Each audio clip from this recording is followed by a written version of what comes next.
ഞാൻ ഉപയോഗിക്കുന്ന ബാങ്ക് അക്കൗണ്ടുകൾ നോക്കിക്കഴിഞ്ഞാൽ ഒന്നാമത്തേത് ഫെഡറൽ ബാങ്കിൻ്റെ ഒരു ഡിലേറ്റ് വേരിയൻ്റ് അക്കൗണ്ടാണ്. മറ്റൊന്ന് HDFC ബാങ്കിൽ എനിക്ക് രണ്ട് വേരിയൻ്റ് അക്കൗണ്ടുകളുണ്ട്. ഒന്ന് എൻ്റെ സേവിങ്സ് അക്കൗണ്ട്, അത് സേവിങ്സ് മാക്സ് എന്ന് പറഞ്ഞൊരു വേരിയൻ്റാണ് വരുന്നത്. മറ്റൊന്ന് കമ്പനിയുടെ പേരിലൊരു കറണ്ട് അക്കൗണ്ട് ഉണ്ട്.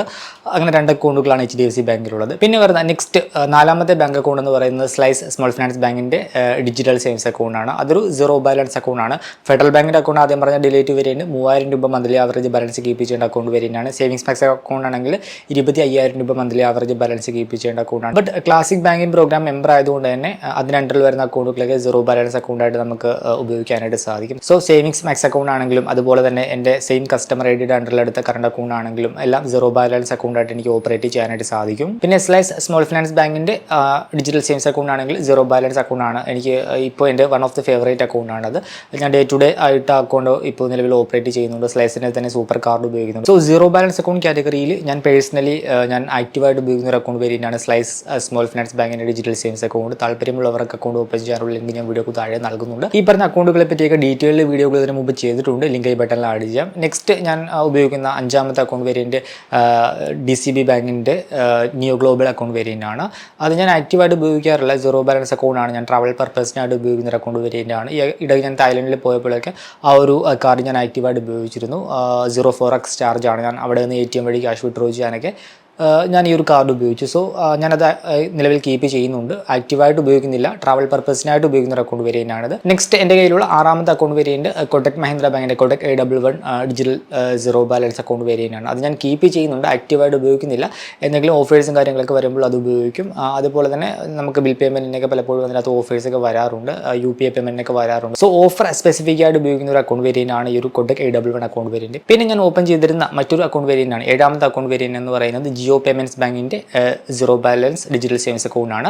അത് ഞാൻ എടുത്തിട്ട് ഉപയോഗിച്ചിട്ടൊന്നുമില്ല. ജസ്റ്റ് ഓപ്പൺ ചെയ്ത ഒരു അക്കൗണ്ട് വേരിയൻ്റാണ്. പക്ഷേ ഇപ്പോൾ നിലവിൽ ഞാൻ ആ അക്കൗണ്ട് ക്ലോസ് ചെയ്തു. കാരണം അതുമായി ബന്ധപ്പെട്ട് പുതിയ സർവീസ് ചാർജ് കാര്യങ്ങളൊക്കെ വരുന്നുണ്ട്. സർവീസ് ചാർജിൽ മാറ്റമൊക്കെ ഉണ്ട്. സീറോ ബാലൻസ് അക്കൗണ്ടാണ്. പക്ഷേ പുതിയ അപ്ഡേറ്റ് അനുസരിച്ച് ക്വാർട്ടർലി 3 മാസം കൂടുമ്പോൾ ഒരു സബ്സ്ക്രിപ്ഷൻ ഫീസ് കൊടുക്കേണ്ടതായിട്ടുണ്ട്. 25 രൂപയാണ് ചാർജ് കൊടുക്കേണ്ടതായിട്ട് വരിക. സോ അങ്ങനെ പുതിയ ചാർജും കാര്യങ്ങളൊക്കെ വരുന്നു. അതുപോലെ തന്നെ ഞാൻ അക്കൗണ്ട് ഉപയോഗിക്കാറില്ല. സോ നിലവിൽ ഞാൻ Jio payments bank account close ചെയ്തു. സോ എങ്ങനെയാണ് Jio payments bank account close ചെയ്യുന്നത്, അതുപോലെ തന്നെ ജിയോ പേയ്മെൻറ്റ്സ് ബാങ്ക് അക്കൗണ്ടുമായി ബന്ധപ്പെട്ട് വരുന്ന സർവീസ് ചാർജുകളും ഡീറ്റെയിൽ ആയിട്ട് നോക്കാം. Welcome to another video.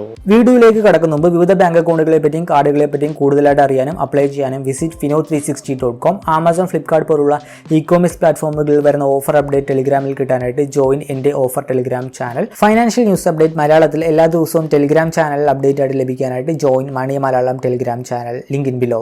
ആദ്യം തന്നെ എങ്ങനെയാണ് Jio payments bank account close ചെയ്യുന്നത്?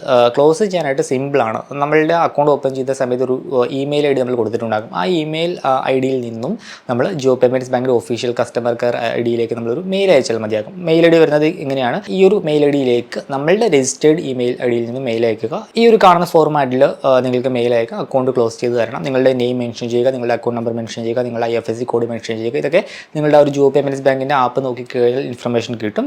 പക്ഷേ ഒരു കാര്യം ശ്രദ്ധിക്കേണ്ടത്, ജിയോ പേയ്മെൻറ്റ്സ് ബാങ്ക് അക്കൗണ്ടിന് ഒരു ക്ലോഷർ ചാർജ് ആപ്ലിക്കബിൾ ആണ്. ഡിപ്പെൻസ് ഓൺ നമ്മൾ എത്ര ദിവസമായി ആ ഒരു അക്കൗണ്ട് ഓപ്പൺ ചെയ്തിട്ട് അതിനെ ഡിപ്പെൻഡ് ചെയ്തിരിക്കും. ഇപ്പോൾ നമ്മൾ അക്കൗണ്ട് ഓപ്പൺ ചെയ്തിട്ട് 15 ദിവസത്തിനുള്ളിലാണെങ്കിൽ അക്കൗണ്ട് ക്ലോഷർ ചാർജ് വരില്ല. ഇനി അക്കൗണ്ട് ഓപ്പൺ ചെയ്ത് 15 ദിവസം കഴിഞ്ഞു, പക്ഷേ 180 ദിവസം കഴിഞ്ഞിട്ടില്ലെങ്കിൽ അക്കൗണ്ട് ക്ലോഷർ ചാർജ് ആയിട്ട് 200 രൂപ പ്ലസ് GST വരും. ഇനിയിപ്പോൾ 180 ദിവസം കഴിഞ്ഞു, പക്ഷേ ഒരു വർഷം കഴിഞ്ഞിട്ടില്ലെങ്കിൽ 125 രൂപ plus GST account closure charge ആയിട്ട് വരും. ഇനി അക്കൗണ്ട് ഓപ്പൺ ചെയ്ത് ഒരു വർഷം കഴിഞ്ഞാണെങ്കിൽ ചാർജ് വരികയില്ല. ഞാൻ അക്കൗണ്ട് ഓപ്പൺ ചെയ്തിട്ട് ഒരു വർഷം തികഞ്ഞു, ഒരു വർഷം കഴിഞ്ഞിട്ടാണ് ഇപ്പോൾ നിലവിൽ അക്കൗണ്ട് ക്ലോസ് ചെയ്തത്. അതുകൊണ്ട് തന്നെ അക്കൗണ്ട് ക്ലോഷർ ചാർജ് ആപ്ലിക്കബിൾ അല്ല. സോ അങ്ങനെ നമ്മൾ ജിയോ പേയ്മെൻറ്റ്സ് ബാങ്കിൻ്റെ കസ്റ്റമർ കെയറിലേക്ക് മെയിൽ അയച്ച് കഴിയാൻ നേരത്ത് നമുക്കൊരു റീപ്ലൈ മെയിൽ വരും. ഇതൊരു സീറോ ബാലൻസ് അക്കൗണ്ടാണ്, ഇന്ന ഫീച്ചറും കാര്യങ്ങളൊക്കെ ഉണ്ട്, എന്തുകൊണ്ടാണ് അക്കൗണ്ട് ക്ലോസ് ചെയ്യുന്നത് എന്ന് ചോദിച്ചുകൊണ്ട് ഒരു മെയിൽ വരും.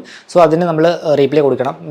എന്തുകൊണ്ടാണ് അക്കൗണ്ട് ക്ലോസ് ചെയ്യുന്നത്, അതിനോടൊപ്പം തന്നെ നമ്മളുടെ ഒരു ക്യാൻസൽഡ് ചെക്ക് ലീഫ് കൊടുക്കണം. പിന്നെ നമ്മളുടെ സെൽഫ് അറ്റസ്റ്റഡ് ആയിട്ടുള്ളൊരു ആധാറിൻ്റെ കോപ്പി നമ്മൾ അറ്റാച്ച് ചെയ്യണം. ഇത്രയും കാര്യങ്ങൾ വെച്ചുകൊണ്ട് നമ്മൾ ആ ഒരു മെയിലിന് റീപ്ലൈ ചെയ്യണം. ഒന്നാമത്തേത്, എന്തുകൊണ്ടാണ് അക്കൗണ്ട് ക്ലോസ് ചെയ്യുന്നത്, നിങ്ങൾക്ക് എന്തെങ്കിലും റീസൺ മെൻഷൻ ചെയ്യാം. എൻ്റെ കേസിൽ ഞാൻ അക്കൗണ്ട് ഉപയോഗിക്കുന്നില്ല, മൾട്ടിപ്പിൾ ബാങ്ക് അക്കൗണ്ട് ഉണ്ട്, അതുകൊണ്ട് തന്നെ അക്കൗണ്ട് ക്ലോസ് ചെയ്യണമെന്ന് ആവശ്യപ്പെട്ടു. മറ്റൊന്ന് ക്യാൻസൽഡ് ചെക്ക് ലീഫാണ്. അതെന്ന് വെച്ചാൽ നിങ്ങളുടെ അക്കൗണ്ടിൽ എന്തെങ്കിലും എക്സസ് എമൗണ്ട് ഉണ്ടെങ്കിൽ ആ ഒരു എമൗണ്ട് ക്രെഡിറ്റ് ചെയ്ത് നൽകുന്നതിനും വെരിഫിക്കേഷൻ പർപ്പസിനായിട്ടുമാണ്. സോ നിങ്ങളുടെ മറ്റേതെങ്കിലും ബാങ്ക് അക്കൗണ്ടിന് ചെക്ക് ലീഫ് എടുക്കുക, ക്രോസ് ആയിട്ട് ക്യാൻസൽഡ് എന്ന് പറഞ്ഞ് എഴുതുക, അതിനൊരു ഫോട്ടോ എടുത്ത് നമ്മളെ മെയിലിന് അറ്റാച്ച് ചെയ്യണം. ഇപ്പോൾ സ്ലൈസിൻ്റെ അക്കൗണ്ട് ഉപയോഗിക്കുന്നവരാണെങ്കിൽ സ്ലൈസ് ആപ്പിൽ നമുക്ക് ഡയറക്റ്റ് ആയിട്ടൊരു ക്യാൻസൽഡ് ചെക്ക് ലീഫ് നമുക്ക് ഡൗൺലോഡ് ചെയ്തെടുക്കാം. അതിനകത്ത് പിന്നെ നമ്മൾ എഴുതിയൊന്നും വേണ്ട, ക്യാൻസൽഡ് എന്ന് പറഞ്ഞൊരു ഓൾറെഡി എഴുതിയൊരു ലീഫായിരിക്കും ഡൗൺലോഡ് ആയിട്ട് വരുന്നത്. അപ്പോൾ അത് അറ്റാച്ച് ചെയ്താൽ മതിയാകും. ഞാൻ അതാണ് അറ്റാച്ച് ചെയ്തത്. പിന്നെ ഉള്ളത് സെൽഫ് അറ്റസ്റ്റഡ് ആധാറാണ്. സോ നിങ്ങൾ ആധാറിൻ്റെ ഒരു കോപ്പി എടുക്കുക, സെൽഫ് അറ്റസ്റ്റഡ് എന്ന് എഴുതുക, ഒരു സൈൻ ചെയ്യുക, അതിൻ്റെ കോപ്പി, അതിൻ്റെ ഒരു ഫോട്ടോ എടുത്ത് അതുകൂടി അറ്റാച്ച് ചെയ്യുക. ഞാൻ ചെയ്തത് ആധാറിൻ്റെ കോപ്പി PDF ആയിട്ട് മാറ്റി ഡിജിറ്റലി തന്നെ സോഫ്റ്റ്വെയർ ഉപയോഗിച്ച് സെൽഫ് അറ്റസ്റ്റഡ് എന്ന് പറഞ്ഞ് എഴുതി സൈൻ ചെയ്ത് ഡിജിറ്റലി തന്നെ അത് അയച്ചു. അപ്പോൾ ഇങ്ങനെ അയച്ചു കഴിഞ്ഞു. ഒരു ദിവസം കഴിഞ്ഞപ്പോഴേക്കും അക്കൗണ്ട് ക്ലോസ്ഡ് ആയെന്ന് പറഞ്ഞ് എനിക്ക് റീപ്ലൈ മെയിൽ വന്നു. ഞാൻ അക്കൗണ്ട് ക്ലോസ് ചെയ്യുന്ന സമയത്ത് എൻ്റെ അക്കൗണ്ടിൽ നിന്നും ആ ഒരു ക്വാർട്ടർലി ഫീസ് എടുത്തിട്ടുണ്ടായിരുന്നു 25 രൂപ. അപ്പോൾ 29 രൂപ മൈനസ് ബാലൻസ് ആയിരുന്നു. പക്ഷേ അതൊന്നും ചോദിച്ചൊന്നുമില്ല, അക്കൗണ്ട് ക്ലോസ് ചെയ്ത് തന്നു. എനിക്കതിന് മെസ്സേജ് വന്നു. ഇപ്പോൾ Jio payments bank account open ചെയ്യുന്ന സമയത്ത് അവിടെ ബാങ്ക് അക്കൗണ്ടിന് ഇൻഫർമേഷനും കാര്യങ്ങളൊന്നും കാണിക്കുന്നില്ല. സോ അക്കൗണ്ട് ക്ലോസ് ആയെന്ന് അവിടെ ഉറപ്പായി. സോ നിങ്ങളൊരു ബാങ്ക് അക്കൗണ്ട് ഓപ്പൺ ചെയ്തു ഉപയോഗമില്ല എന്നുണ്ടെങ്കിൽ നിങ്ങളത് വെച്ചുകൊണ്ടിരിക്കുകയാണ്. അത് ക്ലോസ് ചെയ്യുക, അത് തന്നെ ക്ലോസ് ആയി പോകും അങ്ങനെയൊന്നും കരുതണ്ട. നിങ്ങൾ അങ്ങോട്ട് അപ്രോച്ച് ചെയ്ത് ക്ലോസ് ചെയ്യുന്നതായിരിക്കും എന്തുകൊണ്ടും നല്ലത്. ഭാവിയിൽ ഒരു പ്രശ്നം ഒഴിവാക്കാനായിട്ട് അതാണ് ഒരു ബെറ്റർ ഓപ്ഷൻ. നമ്മൾ അങ്ങോട്ട് അപ്രോച്ച് ചെയ്ത് അക്കൗണ്ട് ക്ലോസ് ചെയ്യുക. ഇനി ഒരു ജിയോ പേയ്മെൻറ്റ്സ് ബാങ്ക് അക്കൗണ്ടുമായി ബന്ധപ്പെട്ട് വരുന്ന സർവീസ് ചാർജുകൾ നോക്കിക്കഴിഞ്ഞാൽ 0 ബാലൻസ് അക്കൗണ്ടാണ്. മന്ത്ലി ആവറേജ് ബാലൻസ് കീപ്പ് ചെയ്യണം, അങ്ങനെയുള്ള കണ്ടീഷൻസോ കാര്യങ്ങളോ ഒന്നുമില്ല. പിന്നെ പുതിയതായിട്ട് വന്നിരിക്കുന്ന ഒരു ചാർജ് ക്വാർട്ടർലി സബ്സ്ക്രിപ്ഷൻ ഫീസാണ്. 25 രൂപയാണ് 3 മാസം കൂടുമ്പോൾ ക്വാർട്ടർലി സബ്സ്ക്രിപ്ഷൻ ഫീസായിട്ട് കൊടുക്കുന്നതായിട്ട് വരിക. പക്ഷേ അതിനൊരു കണ്ടീഷൻസ് കാര്യങ്ങളൊക്കെ വരുന്നത്. ഇപ്പോൾ നിങ്ങൾ അക്കൗണ്ട് ഓപ്പൺ ചെയ്തു, നിങ്ങളുടെ അക്കൗണ്ടിൻ്റെ അണ്ടറിൽ നിങ്ങളൊരു ഫിസിക്കൽ ഡെബിറ്റ് കാർഡ് എടുത്തിട്ടുണ്ടെങ്കിൽ ഈ ഒരു ചാർജ് ആപ്ലിക്കബിൾ അല്ല, ഈ ഒരു ക്വാർട്ടർലി ചാർജ് കൊടുക്കേണ്ടതായിട്ടില്ല. പക്ഷേ ആ ഡെബിറ്റ് കാർഡിന് ചാർജ് ആപ്ലിക്കബിൾ ആണ്. ഡെബിറ്റ് കാർഡ് ഫ്രീ അല്ല. ഡെബിറ്റ് കാർഡിന് 338 രൂപ ജോയിനിങ് ഫീസും ആനുവൽ ഫീസും വരുന്നുണ്ട്. സോ അത് കൊടുക്കണം. സോ നിങ്ങൾ ജിയോ പേയ്മെൻറ്റ്സ് ബാങ്ക് അക്കൗണ്ടിൻ്റെ അണ്ടറിൽ ഒരു ഫിസിക്കൽ ഡെബിറ്റ് കാർഡ് എടുത്തിട്ടുണ്ടെങ്കിൽ ഈ ഒരു ചാർജ് കൊടുക്കേണ്ട. പിന്നെ വരുന്ന മറ്റൊരു ക്രൈറ്റീരിയ എന്ന് വെച്ചാൽ നിങ്ങളുടെ ഡിജിറ്റൽ സേവിങ്സ് അക്കൗണ്ട് നിങ്ങൾ സൂപ്പർ അക്കൗണ്ട് പ്രോ എന്ന് പറഞ്ഞ വേരിയൻറ്റിലേക്ക് നിങ്ങൾ കൺവേർട്ട് ചെയ്തിട്ടുണ്ടെങ്കിൽ നിങ്ങൾക്ക് ഈ ഒരു ചാർജ് കൊടുക്കേണ്ടതായിട്ട് വരില്ല. സൂപ്പർ അക്കൗണ്ട് എന്ന് പറയുന്നത് ഇവരുടെ ഒരു ഇൻവെസ്റ്റ്മെൻറ്റ് ബേസ്ഡ് അക്കൗണ്ടാണ്. അത് 0 ബാലൻസ് അക്കൗണ്ടാണ്. പക്ഷേ അതിൻ്റെ അത് വരുന്ന എക്സസ് എമൗണ്ട് ഒരു ലിമിറ്റ് ഉണ്ടാകും. അതിന് മുകളിൽ വന്നാൽ നമ്മളുടെ സാധാരണ ബാങ്ക് അക്കൗണ്ടിൽ FDയിലേക്ക് പോകുന്നത് പോലെ തന്നെ ഇവിടെ FDക്ക് പകരം ഓവർനൈറ്റ് മ്യൂച്വൽ ഫണ്ടിൽ ഇൻവെസ്റ്റ് ആവുകയാണ് ചെയ്യുന്നത്. സോ അങ്ങനെ നമ്മളുടെ അക്കൗണ്ട് വേരിയൻറ്റ് സൂപ്പർ പ്രോ അക്കൗണ്ടാണ്.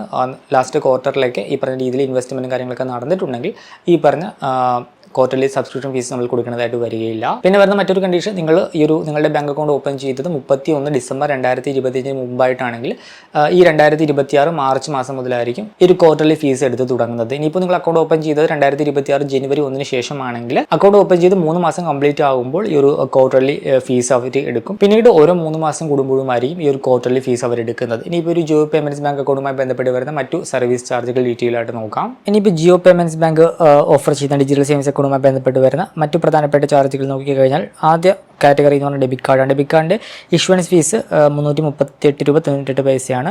നമുക്ക് റുപ്പേ പ്ലാറ്റിനം ഡെബിറ്റ് കാർഡാണ് കിട്ടുന്നത്. ആനുവൽ ഫീസ് സെക്കൻഡ് ഇയർ തൊട്ട് 338 രൂപ 98 പൈസ ചാർജ് കൊടുക്കണം. നെക്സ്റ്റ് വരുന്നത് കാർഡ് റീപ്ലേസ്മെൻറ്റ് ഫീസാണ് 127 രൂപ 12 പൈസയാണ് വരുന്നത്. പിൻ ജനറേഷൻ ഫീസ് അങ്ങനെയുള്ള ചാർജോ കാര്യങ്ങളൊന്നുമില്ല. Free ATM interchange per month നമുക്ക് 5 transaction financial plus non financial ട്രാൻസാക്ഷനാണ് ഒരു മാസം സൗജന്യമായിട്ട് കിട്ടുന്നത്. ആ ഒരു ഫ്രീ ലിമിറ്റ് കഴിഞ്ഞ് കഴിഞ്ഞാൽ ഫൈനാൻഷ്യൽ ട്രാൻസാക്ഷൻ 23 രൂപയും നോൺ ഫൈനാൻഷ്യൽ ട്രാൻസാക്ഷൻ 9 രൂപയും ചാർജ് ഈടാക്കും.